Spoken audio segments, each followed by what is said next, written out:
Hi everyone, मैं हूं रविंदर नेगी और लास्ट की वीडियो में हमने कंप्लीट की अपनी फोर्थ सीरीज रिएक्ट के ऊपर जो कि थी एपीआई सीरीज। पहली सीरीज में हमने कंप्लीट किया था रिएक्ट जेएस के फंडामेंटल। सेकंड सीरीज में हमने कंप्लीट किया राउटिंग। थर्ड सीरीज में हमने कंप्लीट किया यूआई एंड फोर्थ सीरीज में हमने कंप्लीट किया एपीआई, फैच एपीआई के साथ और एक्सियोस के साथ। तो आज हमारी फिफ्थ वेब सीरीज स्टार्ट होने वाली है जो कि है रेडक्स के ऊपर, स्टेट मैनेजमेंट के ऊपर। स्टेट मैनेजमेंट क्या होती है, रेडक्स क्या है, वो सारी चीज़ें तो आज हम डिस्कस करने वाले हैं one by one. So guys, इसे स्टार्ट करने से पहले ये बताना चाहूँगा कि अगर आपने मेरी लास्ट की सीरीज अभी तक देखी नहीं है तो प्लीज़ उनको देखें। अगर आप बिगिनियर हैं, आपको नहीं पता रिएक्ट में क्या और चीज़ें कैसे होती हैं, और क्योंकि ये सारे जो मैंने सीरीज़ बनाई हैं ये रिक्वायर्ड हैं इस वाले टॉपिक के लिए, तभी आप रिएक्ट जेएस पूरी कंप्लीटली सीख पाएंगे और हमारा जो रिएक्ट का पूरा कोर्स है वो कंप्लीट हो जाएगा और हम आगे की फर्दर डेवलपमेंट पे जाएंगे। तो गाइज, अगर अभी तक आपने ये मेरी लास्ट की सीरीज नहीं देखी है तो प्लीज़ वॉच इट, क्योंकि अगर आप बिगिनर हैं, फ्रेशर हैं, जिन्हें रिएक्ट यूआई, राउटिंग और फंडामेंटल नहीं पता रिएक्ट जेएस के साथ, तो ये जो वाली सीरीज है कोई भी आपको बेनिफिट नहीं देगी। आपको पहले कहीं से भी सीखो, बट फंडामेंटल बहुत ज़रूरी है, ये रिक्वायर्ड है इस वाली सीरीज़ के लिए, तभी आपको समझ में आएगा कि एक्चुअल में रेडक्स है क्या, क्या यूज है उसका।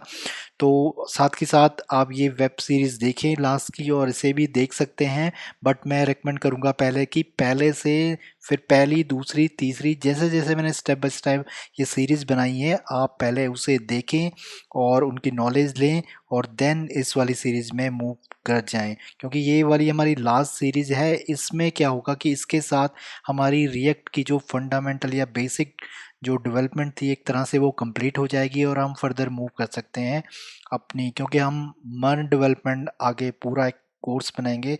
उसका पार्ट ये है, क्योंकि मन में 4 जो करेक्टर होते हैं उसमें से जो आर वाला करेक्टर है वो रिएक्ट है, तो वो हम कंप्लीट कर जाएंगे। जो जो 3 करेक्टर हैं वो आगे हम फर्दर आगे की वीडियो में वो कवर करेंगे।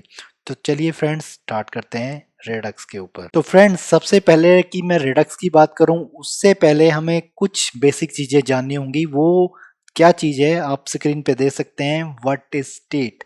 व्हाट इज स्टेट, स्टेट को मैंने एक्सप्लोर किया था अपनी रिएक्ट की जो फर्स्ट मेरी वेब सीरीज थी, उसमें भी रिएक्ट और स्टेट और प्रॉप्स हमने एक्सप्लोर किया था कि क्या होते हैं।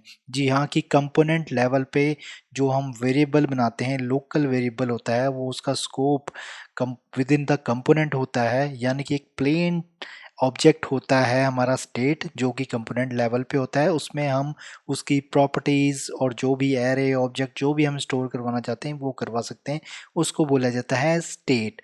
अब इसकी थोड़ी सी एग्जांपल देख लेते हैं। State equal to this type of objects. So वो आपका ऑब्जेक्ट यूजर्स भी हो सकता है, कमेंट्स हो सकते हैं, कोई लोडिंग हो सकती है, किसी भी तरह के वो ऑब्जेक्ट हो सकते हैं। तो ये सारा जो चीज़ें होती हैं इसको बोला जाता है स्टेट, दैट्स कॉल्ड है स्टेट। ठीक है, उसके बाद हम जो इसका एक डायग्राम देख लेते हैं कि ये कैसे वर्क होती है, कैसा इसका फ्लो होता है। तो one way data flow of the state देख लेते हैं। तो सबसे पहले जो कंपोनेंट लेवल पे अगर हम बात करें तो कंपोनेंट होता है हमारे यूआई में, जैसे कि वो यूजर कंपोनेंट हो सकता है, वो पोस्ट कंपोनेंट हो सकता है, वो किसी भी प्रकार का कंपोनेंट हो सकता है। तो आगे वहाँ पे हमारे पास होता है, उस कंपोनेंट में हमारे पास मेथड्स या इवेंट हैंडलर या एक्शंस भी बोल सकते हैं उसमें, क्योंकि कंपोनेंट में काफ़ी सारी एक्टिविटीज़ हो सकती हैं। मान लो क्लिक हो रहा है, टैप हो रहा है, डबल क्लिक हो रहा है, फोकस हो रहा है, सम काइंड ऑफ एक्शन हो सकते हैं हमारे कंपोनेंट में। फर्दर उस एक्शन के बेसिस पे हम जो कि स्टेट हमने सेट की होती है कंपोनेंट में, उस स्टेट को गेट या सेट हम करा सकते हैं। तो यानी कि हमारे पास एक स्टेट होती है जो कि लिंक होती है कंपोनेंट से भी और उस एक्शन से भी। तो पहले देख लेते हैं क्या और कैसे हमारा जो फ्लो चलता है। तो सबसे पहले क्या होता है कि कंपोनेंट से हम कोई एक्शन करते हैं, यानी कि कुछ ट्रिगर करते हैं, तो वो हमारा पास होता है एक्शन के पास। एक्शन में क्योंकि हमने डिफाइन की होती हैं कुछ स्टेट, अपनी लोकल स्टेट कंपोनेंट में, तो एक्शन उनको टेक करता है और देन जो भी हमने उसके अंदर ऑपरेशन करवाने होते हैं वो करवा के और स्टेट को अपडेट करवा के वो जाता है हमारी स्टेट में। तो एक्शन स्टेट को अपडेट करता है, कंपोनेंट एक्शन को कॉल करता है, और जैसे ही स्टेट हमारी अपडेट होती है साथ के साथ वो नोटिफाई कर देती है कंपोनेंट को, और कंपोनेंट उसके अकॉर्डिंग रीरेंडर हो जाता है और हमारी यूआई में फाइनली वो आउटपुट दिख जाती है। तो ये जो लाइफ साइकिल होता है ये स्टेट का होता है। तो ऐसा ही फ्रेंड्स, अगर हम काफ़ी सारी, ये तो मैंने एक सिंपल एक स्टेट कंपोनेंट लेवल की स्टेट को के बारे में बताया, तो ऐसे ही अगर हमें बहुत सारी या पैटर्न सेट करने पड़े होल एप्लीकेशन में, तो उसको क्या बोला जाता है, उसको बोला जाता है स्टेट मैनेजमेंट। स्टेट मैनेजमेंट क्योंकि वहाँ पे हमारे पास एक कंटेनर होता है बहुत बड़ा, उसके अंदर मल्टीपल स्टेट स्टेट हो सकती हैं, उनके फर्दर काफ़ी स्टेट हो सकती हैं नेस्टेड लेवल में। तो इस सारी जो क्रिया है, प्रतिक्रिया है, उसको हम स्टेट मैनेजमेंट बोलते हैं। और अब स्टेट मैनेजमेंट को भी थोड़ा पिक्चर से हम देख लेते हैं कैसे और क्या होती हैं। तो सबसे पहले मान लो हमारे पास ये हमारी ऐप है और ये हमारी स्टोर है जो कि स्टेट मैनेजमेंट का ही पार्ट है। जो मैंने अभी बात की कंटेनर, या हमारे पास बॉक्स है, जैसे कि आपके पास घर में कोई बॉक्स होता है, अलमीरा होता है, आप उसके अंदर काफ़ी सारे एसेट्स या प्रॉपर्टीज़ अपनी रख लेते हैं, तो उसी तरह से हमारी एप्लीकेशन के अंदर भी एक स्टोर टाइप का हमारे पास कंटेनर होता है। तो वहाँ पे हमारे पास काफ़ी सारी स्टेट्स हम रख सकते हैं।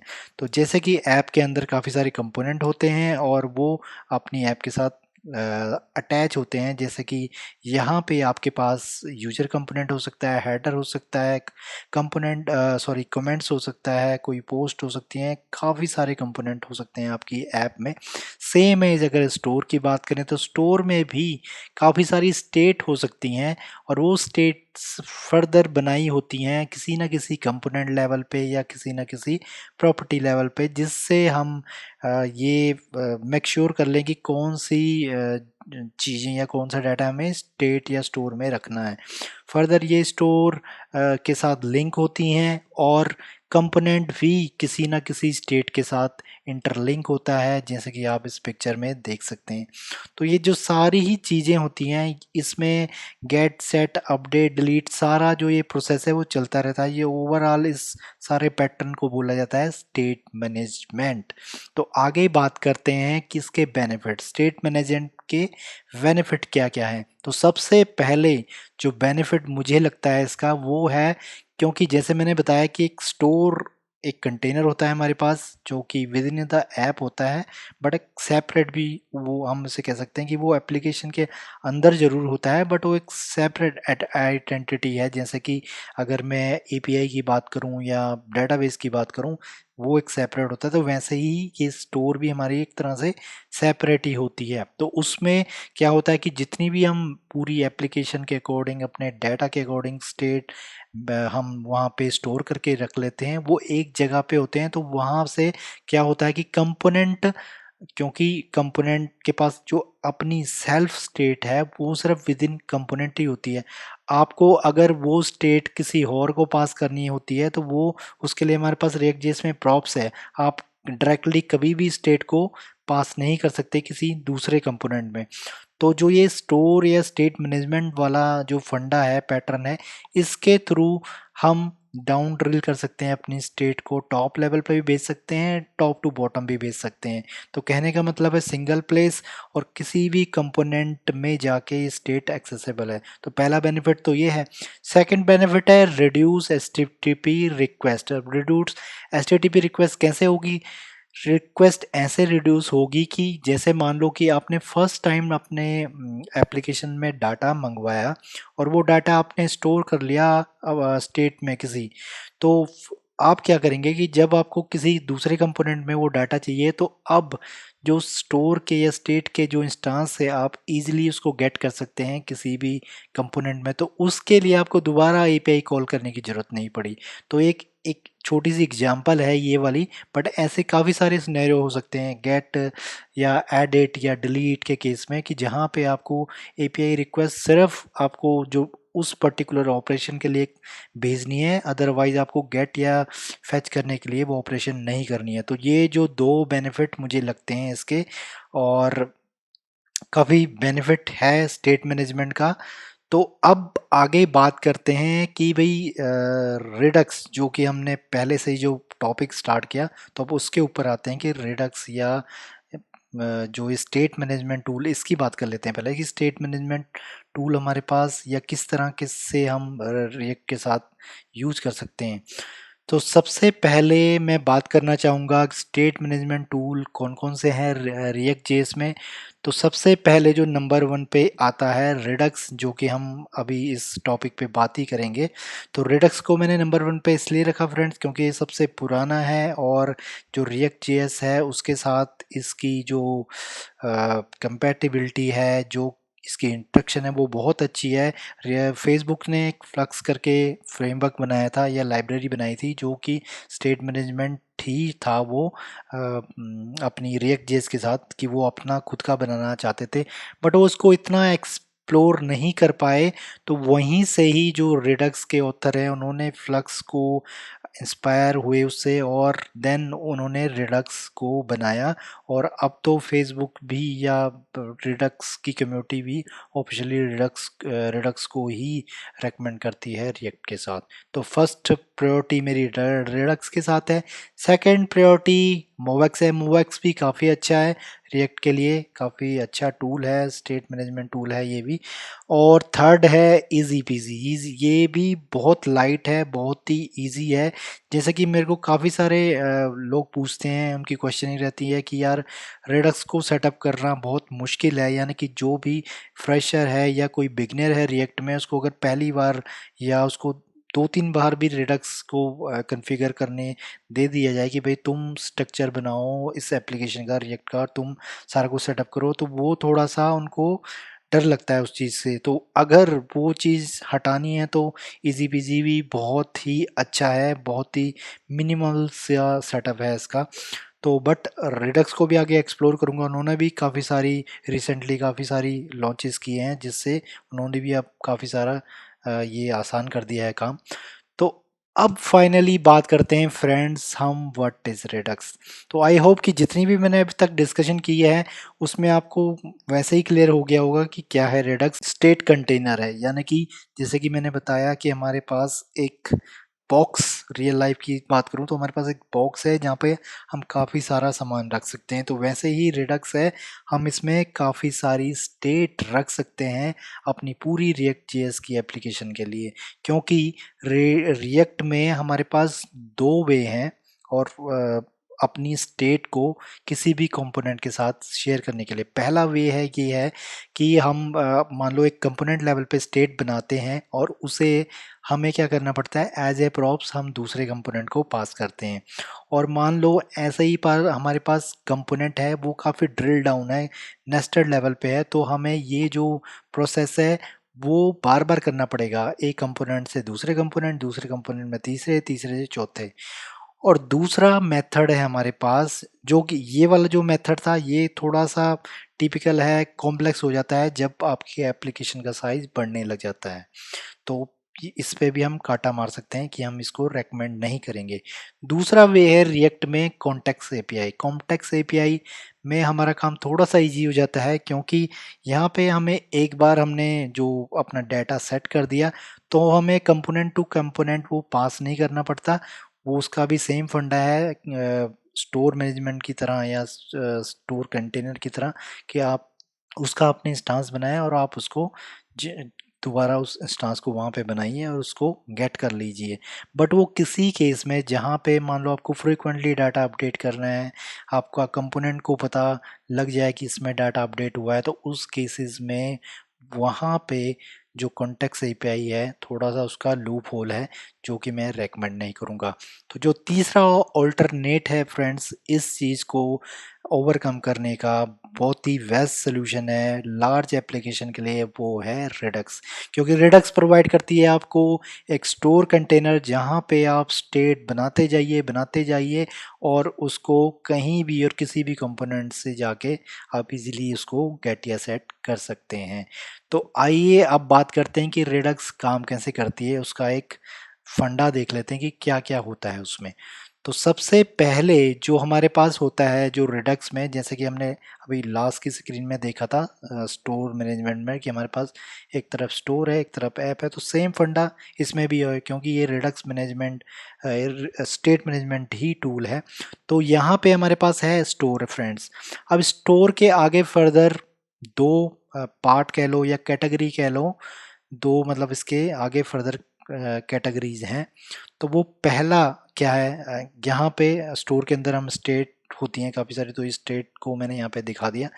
पहला है हमारे पास एक्शन, दूसरा हमारे पास रिड्यूसर। अब ये एक्शन है क्या फ्रेंड्स, मान लो अभी हम एप्लीकेशन या किसी भी चीज़ को छोड़ देते हैं, कंपेयर नहीं करते। एक्शन क्या है, जो एक्शन कोई एक तरह से इवेंट कह लो, जैसे कि हमने अभी वन वे वाले डाटा फ्लो में देखा कि एक्शन यानी कि हैंडलर है कोई, उसने स्टेट सेट की और स्टेट देन यूआई को गया। तो यहाँ पे समझ लो कि एक्शन है जो कि हमारे पास दो पैरामीटर लेता है, पहला है टाइप, दूसरा है पेलोड। अब टाइप और पेलोड है क्या, टाइप टाइप एक कुछ नहीं, एक आइडेंटिफायर बोल सकते हैं या की बोल सकते हैं, इसको हम कोई भी नाम दे सकते हैं बट वो यूनिक होना चाहिए। मान लो आपके पास मल्टीपल एक्शंस हैं तो आपकी जो की होगी यानी कि टाइप में आप जो लिखोगे वो सिंगल टाइम यूज होगा हर एक एक्शन के लिए। सेकंड है हमारे पास पेलोड। अब पेलोड में क्या है, पेलोड में हमारे पास आ जाती है वैल्यू। पेलोड में हमारे पास मतलब कि एक्चुअल में उस स्टोर में हम क्या सेट करना चाहते हैं, यानी कि उस स्टोर की स्टेट में हम क्या सेट करना चाहते हैं, कौन सी वैल्यू रखना चाहते हैं, तो वो सारी चीज़ आती है पेलोड में। अगेन हमारे पास है रिड्यूसर। तो रिड्यूसर में हमारे पास दो पैरामीटर हैं फर्दर, एक है प्रीवियस स्टेट और एक है एक्शन। तो एक्शन क्या है, एक्शन जो आपको टॉप में यहाँ पे दिख रहा है, ये वाला पार्ट ही है ये पैरामीटर एक्शन का। अब ये इसमें ये दोनों ही चीज़ें आती हैं, टाइप और एक्शन, क्योंकि ये एक्शन का पार्ट है तो टाइप और एक्शन इस वाले ऑब्जेक्ट में चली जाएंगी। अब ये प्रीवियस स्टेट है क्या, प्रीवियस स्टेट ये है फ्रेंड्स, जब आपने एक्शन किया और टाइप बताई तो वो फर्दर किसी ना किसी स्टेट के साथ लिंक होती है, और उसमें भी जो भी स्टेट के साथ लिंक होती है तो रिड्यूसर क्या करता है, उस स्टेट को पिक करता है और उसमें भी जो भी चीज़ें उसे करनी होती हैं वो करता है। तो वो चीज़ है प्रीवियस स्टेट। अब इसको थोड़ा एग्जीक्यूट करके देख लेते हैं कि ये कैसे कैसे वर्क करता है, इसका एक फ्लो डायग्राम देख लेते हैं। तो यहाँ पे इसके लिए मुझे बनाना पड़ेगा यहाँ पे एप्लीकेशन रिएक्ट जेएस की। तो अब यहाँ पे आप देखो ये सारा जो फंडा है हमारा ये रिडक्स का है, ये इसको रिएक्ट के साथ मत जोड़िए, ये रिएक्ट का इसके साथ कोई लेना देना नहीं है। हाँ हम यूज जरूर करेंगे इसको इसके साथ, बट ये एक सेपरेट आइडेंटिटी है, ये एक सेपरेट आइडेंटिटी है। जैसे कि मैंने आपको पहली वीडियो में भी बताया, वहाँ पे क्या था, रिएक्ट थी, फंडामेंटल हमने पढ़े जो कि रिएक्ट के अंदर था, वो भी किसी भी थर्ड पार्टी लाइब्रेरी पे डिपेंड नहीं था, वो सेपरेट एंटिटी थी रिएक्ट की। अगेन हमने राउट वाली सीरीज पे काम किया, राउट वेब सीरीज पे रिएक्ट की। उसमें हमने क्या किया, एक राउट जो पैकेज है या लाइब्रेरी है उसको यूज किया रिएक्ट के साथ। अगेन वो एक सेपरेट एंटिटी है, उसको रिएक्ट के साथ हम जोड़ नहीं सकते। फिर हमने काम किया यूआई के लिए। यूआई में अगर आप सी एस एस एचटीएमएल लिख रहे थे तब तक तो ठीक था, बट उसके बाद हमने बूटस्ट्रैप किया, रिएक्ट बूटस्ट्रैप किया, वो एक सेपरेट एंटिटी यानी कि सेपरेट लाइब्रेरी थी। उसके बाद हमने एक्सियोस पे काम किया, वो एक सेपरेट थी, वो भी रिएक्ट की खुद की नहीं थी। और अगेन हम काम कर रहे हैं रिडक्स के ऊपर, ये भी एक सेपरेट एंटिटी है। तो मैंने आपको स्टार्टिंग में ही जब रिएक्ट का अपने हमने वेब सीरीज स्टार्ट किया था उसी टाइम आपको बता दिया था कि रिएक्ट इसीलिए पॉपुलर होने का इसका एक कारण ये भी है, और ड्रॉबैक भी बोल सकते हैं कि रिएक्ट एक मतलब सेपरेट चीज़ है, मतलब कि जो उन्होंने दे दी स्टेट प्रॉप्स और जो भी लाइफ साइकिल थे कंपोनेंट के और मैकेनिज्म जो भी उन्होंने प्रोवाइड कर दिया, इसके अलावा जो बाकी की चीज़ें हैं उन पे डिपेंड है, उन्होंने इस पे कोई एक्सप्लोरेशन नहीं की कि हम इसको फुल फ्लैजेड फ्रेमवर्क बनाएं और ये सारी की सारी चीज़ें इसमें डालें। तो ये भी एक कारण है रिएक्ट की पॉपुलैरिटी का कि यहाँ पे क्या कारण है, क्योंकि अगर मान लो मेरे पास एक ऐप है जहाँ पे मुझे यूआई की ज़रूरत नहीं फ्रेमवर्क की, जहाँ पे मुझे एक्सियोस की ज़रूरत नहीं, जहाँ पे मुझे रिडक्स की ज़रूरत नहीं है, जहाँ पे मुझे राउट की ज़रूरत नहीं है, तो मैं क्यों इंस्टॉल करूँ इन चीज़ों को और अब मैं सिर्फ रिएक्ट जेएस को यूज़ करूँ और अपना टूल बना लूँ। तो ऐसे ही अगर मुझे राउट की ज़रूरत है तो मैं राउट इंस्टॉल करूँ, ऐसे मुझे यूआई फ्रेमवर्क की ज़रूरत है तो वो बहुत करूँ, एक्सियोस की ज़रूरत है तब उसको ऐड करूँ, अगर मुझे रिडक्स की ज़रूरत है तब ऐड करूँ। और अगर मैं बात करूँ दूसरे फ्रेमवर्क्स की, एंगुलर, व्यू और भी काफ़ी सारे फ्रेमवर्क हैं, फ्लटर, तो उनमें ये फुल फ्लैजर फीचर पहले से मौजूद हैं, तो उससे जो उनका फ्रेमवर्क का साइज़ है वो काफ़ी बढ़ जाता है, जो लर्निंग है बिगिनर की वो काफ़ी बढ़ जाती है, क्योंकि उनको ये सारी सारी की चीज़ें करनी पड़ती हैं अगर उनकी रिक्वायरमेंट है तब भी और नहीं है तब भी। तो अगेन हम फिर दोबारा वापस आ जाते हैं अपने मेन टॉपिक में। तो अब यहाँ पे बताना चाहूँगा ये है हमारी रिएक्ट जेएस की एप्लीकेशन। और रिएक्ट जेएस में हमारे पास जैसे कि मैंने बताया काफ़ी सारे कंपोनेंट होते हैं, तो समझ लो इस सीयूआई में हमारे पास काफ़ी सारे कंपोनेंट हैं। और इस कंपोनेंट में हमारे पास एक बटन हो सकता है या कोई भी चीज़ हो सकती है, या ऑन लोड पे मान लो वो कंपोनेंट कॉल करता है किसी चीज़ को, तो वो करेगा सबसे पहले एक्शन को कॉल। अब उस कंपोनेंट में हम पास कर देंगे या डिस्पैच करेंगे दो चीज़ें हैं उस एक्शन के लिए। पहली होगी टाइप और दूसरा होगा पेलोड। अब पेलोड टाइप में मान लो मैंने लिख दिया यूजर लिस्ट, अब मुझे यूजर लिस्ट का डाटा चाहिए या सेट करना है मुझे डाटा यूजर लिस्ट का। तो वो डाटा क्या हुआ, वो टाइप में मैंने यूजर लिस्ट लिख दिया। अब पेलोड में क्या होगा, पेलोड में मैंने डाटा पास किया जो कि मैंने एक्चुअल में रिडक्स के कंटेनर के अंदर स्टोर करना है। तो यहाँ पे मान लो मेरे पास एक लिस्ट है, यूजर लिस्ट है, वो मैंने यहाँ पे डाली और पास कर दिया एक्शन को। और देन फर्दर एक्शन ने क्या किया, एक्शन ने कॉल किया स्टोर को।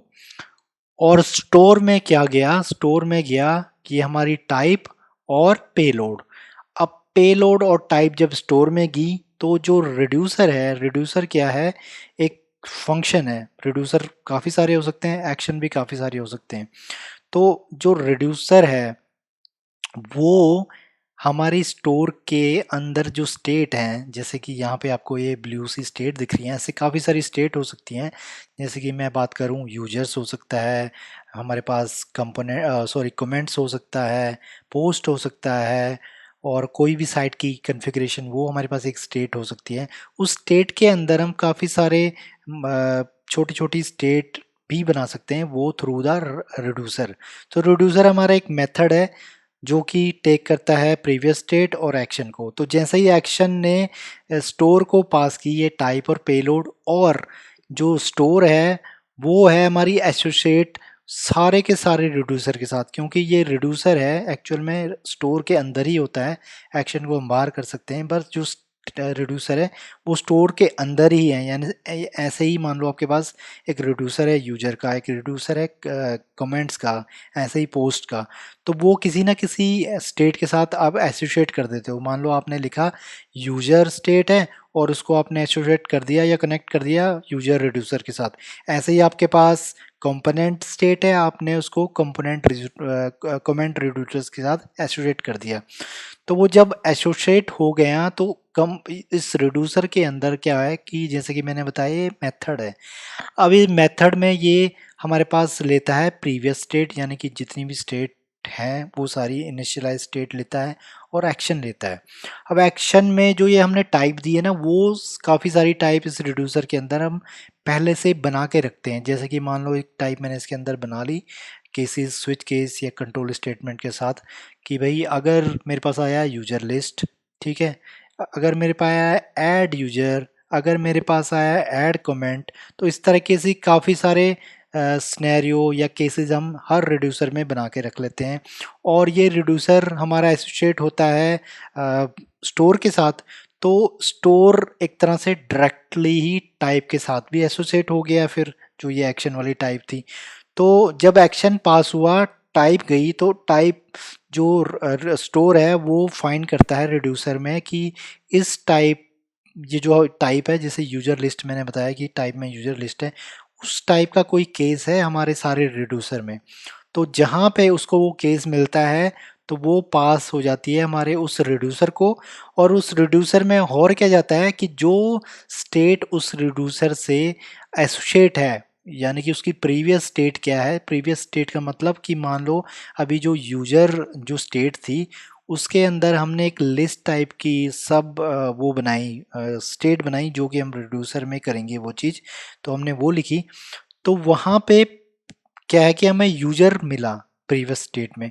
तो प्रीवियस स्टेट में जब हमें यूजर मिला तो वहां से हमें पता लग जाएगा कि सब स्टेट भी उसकी पता लग जाएंगी कि कौन कौन सी है।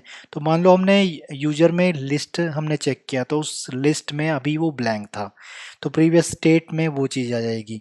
तो प्रीवियस स्टेट में जब वो चीज़ आई तो ये रिड्यूसर क्या करेगा, इसकी एक्शन के अकॉर्डिंग जो भी टाइप थी और उसमें पेलोड आया, उस टाइप में जिस भी स्टेट को हम मैनिपुलेट कर रहे हैं या अपडेट कर रहे हैं वो चीज़ होगी। और देन रिड्यूसर क्या करेगा, कॉल करेगा अपने स्टोर को, यानी कि उस स्टोर की वो स्टेट को अपडेट कर देगा। और जैसे ही हमारी स्टेट अपडेट होगी सीधा वो हमें नोटिफाई कर देगी यूआई को। और जैसे ही हमारे यूआई में उसे पता लग जाएगा यूआई को कि भाई स्टेट, ये वाली स्टेट अपडेट हुई है रेडक्स की, साथ ही साथ वो आपके इस यूआई में उस स्टेट का जो भी डाटा था वो रेंडर कर देगा, दिखा देगा। तो ये सारा फंडा है फ्रेंड्स रिडक्स का, ऐसे रिडक्स काम करती है। तो इसी के साथ हमारा जो ये थेटिकल पोर्शन था रिडक्स का वो कंप्लीट हो चुका है। नेक्स्ट की वीडियो में आपको मैं बताऊंगा कि कैसे हम रिडक्स को इंस्टॉल करते हैं, कॉन्फ़िगर करते हैं रिएक्ट जेएस के साथ।